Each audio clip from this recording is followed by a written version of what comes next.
Good evening. You are watching the news from the Sultanate of Oman television. First, the headlines. His Majesty the Sultan sends a cable of condolences to the custodian of the two holy mosques on the death of Prince Abdulaziz bin Abdullah bin Abdulaziz Al Saud. The total deposits at commercial banks in the Sultanate records an increase at the end of last May to reach around 14 billion Omani riyals. Iran hails a UN Security Council vote rejecting the US bid to extend an arms embargo on the Islamic Republic.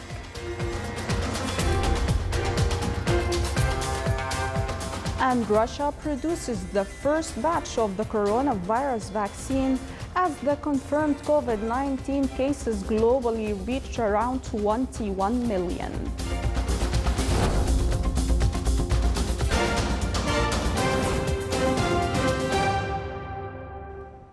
Those were the headlines. Now for the news in detail. His Majesty Sultan Haytham bin Tariq sent a cable of condolences to the custodian of the two holy mosques, King Salman bin Abdulaziz Al Saud of the Kingdom of Saudi Arabia, on the death of Prince Abdulaziz bin Abdullah bin Abdulaziz bin Turki Al Saud. The Ministry of Health announced the total confirmed cases of COVID-19 in the Sultanate is 82,924.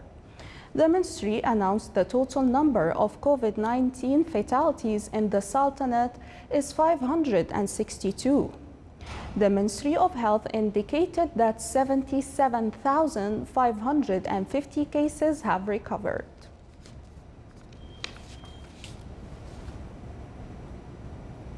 Al Mazyuna Free Zone has implemented an electronic payment service for the companies and establishments which are operating at the zone and are linked to EPayment system.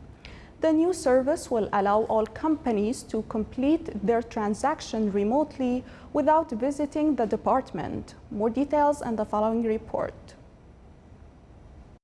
To accelerate the completion of transactions and facilitate commercial operations, Al Mazyuna Free Zone, which is affiliated to Madain, has activated EPayment Service using EPayment system for the companies and bodies that deal with the Free Zone. Through this service, transactions can be completed from anywhere without the need to visit the competent department. All operations and procedures regarding the zone's operating controls and the legal and procedural aspects will be carried out electronically, including recording of all data related to the goods. Implementing this service coincides with the launch of a number of key projects at the zone, including the official launch of the land port operations, handling imported and exported goods, and establishment of facility building, which offers integrated services and facilities required by investors, business owners, and clients under one platform. Al Mazyuna Free Zone witnessed a remarkable growth during the first half of this year. The total value of imported goods to the zone exceeded 334 million Oman riyals, with a growth rate of 133% compared to the same period last year, while the volume of imported goods increased by more than 62% to reach 210,000 tons. This steady growth comes due to the facilities and incentives offered by Madain at Al Mazyuna Free Zone, which enhances the investment environment at the zone. For the Sultanate of Oman television, Saleh bin Khalfan al-Rahbi. The total deposits at the commercial banks in the Sultanate recorded an increase at the end of last May by 9% as to reach 14 billion Omani riyals. The Central Bank of Oman CBO pointed out that the total value of deposits represented in term deposits at the value of more than 4 billion Omani riyals, saving deposits at the value of around 5 billion Omani riyals, and on-demand deposits with more than 4 billion riyals.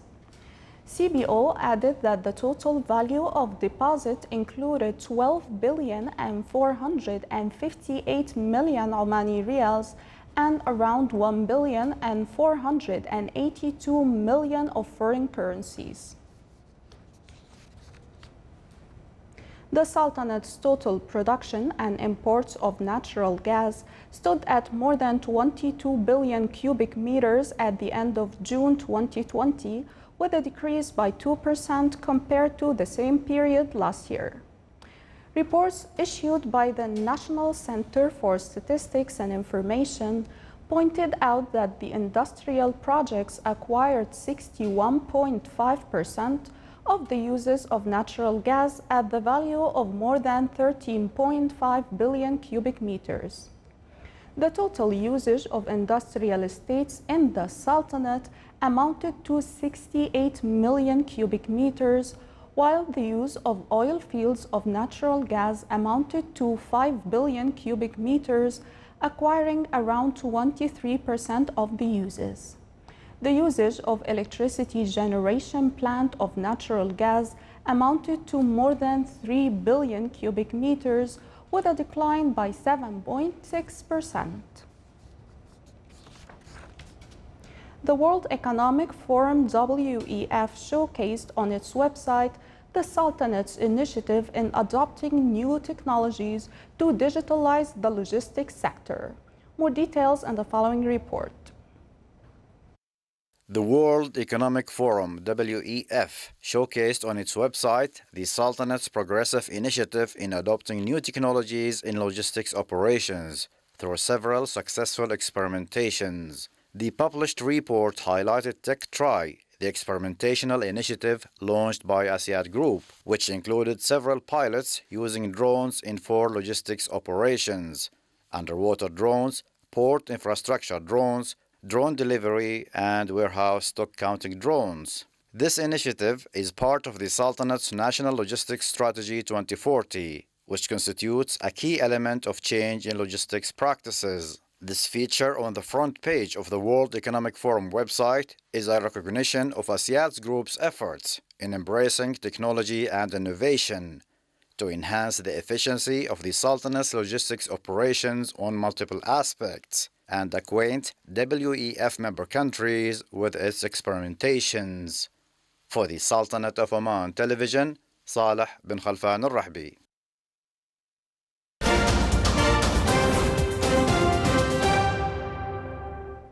Iran today held a UN Security Council vote rejecting a U.S. bid to extend an arms embargo on the Islamic Republic.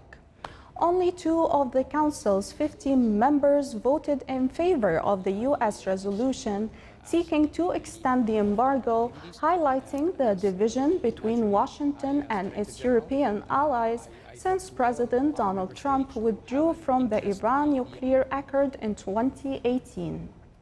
Washington's European allies all abstained, and Iran said the Trump administration won the support of just one other country, the Dominican Republic.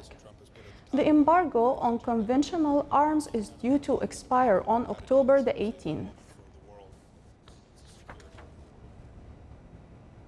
The European Union's Foreign Policy Chief Joseph Borrell expressed full solidarity with Greece and Cyprus and urged an immediate de-escalation by Turkey after EU foreign ministers held an urgent talks yesterday on high military tensions over the offshore drilling rights in the eastern Mediterranean. For the past 5 days, the Greek and Turkish navies have been engaged in a game of brinkmanship in waters between the Greek island of Crete, Cyprus, and Turkey over the offshore drilling rights. That followed Ankara's deployment of a seismic research vessel to prospect for potential oil and gas reserves in waters that Athens claims to be located over Greece's continental shelf.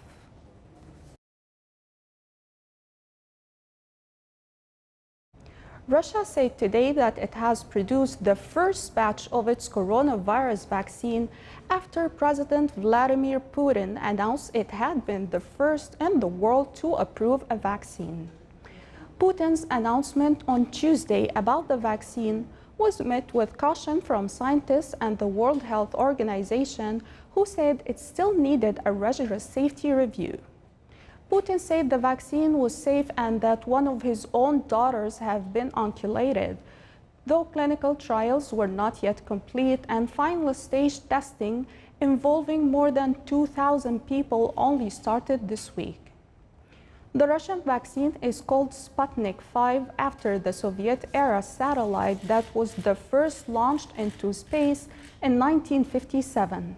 It was developed by the Gamaleya Research Institute for Epidemiology and Microbiology in Moscow in coordination with the Russian Defense Ministry. Global confirmed cases of COVID-19 reached more than 20.73 million, and the death toll exceeded 751,000, according to the latest data from the WHO. The WHO Coronavirus Disease Dashboard showed that the death toll worldwide has reached 751,154. The United States and Brazil are the most affected and lead in both confirmed cases and deaths, with the U.S. reporting 5.6 million confirmed cases and 164,826 deaths, while Brazil reported 3.16 million confirmed cases and 104,201 deaths. Trailing the two in terms of confirmed cases are India with 2.46 million confirmed cases and Russia with 912,823 cases. Still to come on News Bulletin. The COVID-19 pandemic has had a significant impact on tourism industry due to the resulting travel restrictions.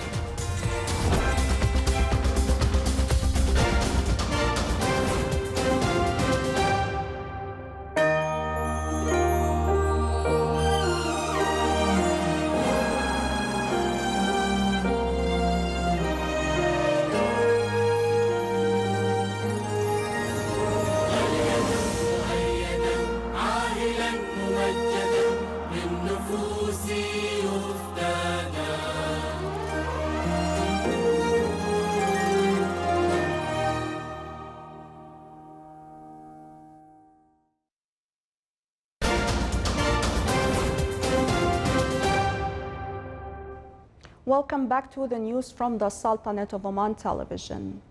U.S. Secretary of State Mike Pompeo met Polish President Andrzej Duda in Warsaw today and signed the Enhanced Defense Cooperation Agreement. The Defense Pact agreed last month will see the number of U.S. troops in Poland rise to at least 5,500. It will cost Poland around $135 million more per year. Poland's defense minister said the country would be able to quickly increase the number of U.S. troops to 20,000 if needed.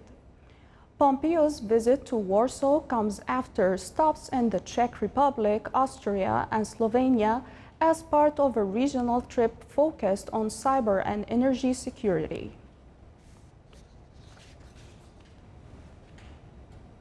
UN humanitarian agencies said that they are working to bring immediate aid to Beirut and on mapping the extent of the damage following last week's catastrophic explosion, which killed at least 171 people. 14 urban search and rescue teams from 11 countries have been sent to look for survivors in a mission coordinated by the UN. The UNICEF is delivering water to port workers and first responders and trucking water to 3 Lebanese Red Cross kiosks that are providing assistance to the victims. Meanwhile, the United Nations launched a $565 million aid appeal yesterday. Priorities included establishing the grain supply after the explosion destroyed Lebanon's only port-based grain silo. Bone-dry vegetation fueled 3 wildfires near Los Angeles. Amid warnings, the risk of a new blaze erupting was high as temperatures spike and humidity levels drop during a statewide heat wave. A huge forest fire that prompted evacuation north of LA flared up yesterday afternoon, sending up an enormous cloud of smoke as it headed down to the desert floor. The so-called lake fire was just 12% contained, and after threatening more than 5,400 homes, it had charred more than 70 square kilometers of brush and trees. The blaze was in Angeles National Forest near Lake Hugh, north of Los Angeles. Another blaze came dangerously close to the neighborhood in the city of Corona, east of LA, before crews controlled it. New South Wales police said a woman will undergo surgery after being bitten in the leg by a shark in Australia's Port Macquarie this morning. Emergency services were called to Shelley Beach in Port Macquarie following reports of a shark attack. New South Wales ambulance paramedics treated the 30-year-old woman at the scene for leg injuries before transferring her to Port Macquarie Hospital in a stable condition. For the first time in 13 years, there is no Spanish team in the semi-finals of the Champions League, and the way in which Barcelona were dumped out with an 8-2 defeat by Bayern Munich. There was one basic similarity in that way that Barcelona, Real Madrid, and Atletico Madrid exited Europe this season. It's not that their players individually lack speed, but their styles of play lack the intensity and dynamics, the relentless pressing on the top of German and English teams. The Spanish sides are not able to attack with the same forcefulness, to turn from defense to attack in a matter of seconds. And they also defensively struggle to handle teams that play in such a manner.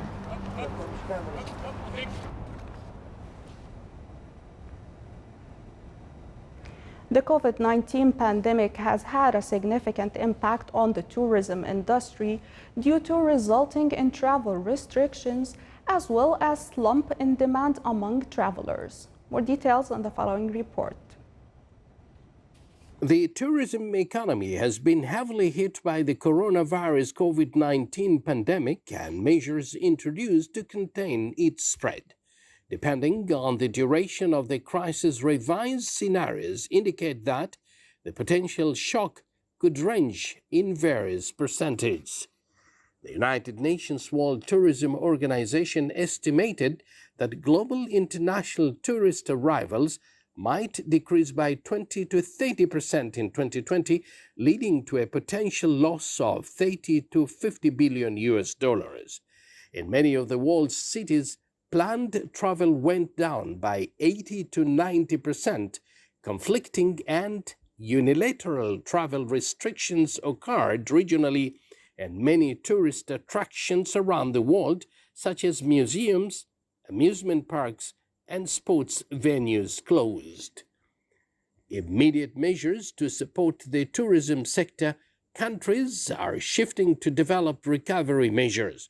These include considerations on lifting travel restrictions, restoring traveler confidence, and rethinking the tourism sector for the future. The impact of the crisis is being felt throughout the entire tourism ecosystem, and reopening and rebuilding destinations will require a joint-up approach. Tourism business and workers are benefiting from economy-wide stimulus packages, with many governments also introducing tourism-specific measures. This is the Sultanate of Oman television. Before we end tonight's news bulletin, here are the main points once again. His Majesty the Sultan sends a cable of condolences to the custodian of the two holy mosques on the death of Prince Abdulaziz bin Abdullah bin Abdulaziz Al Saud.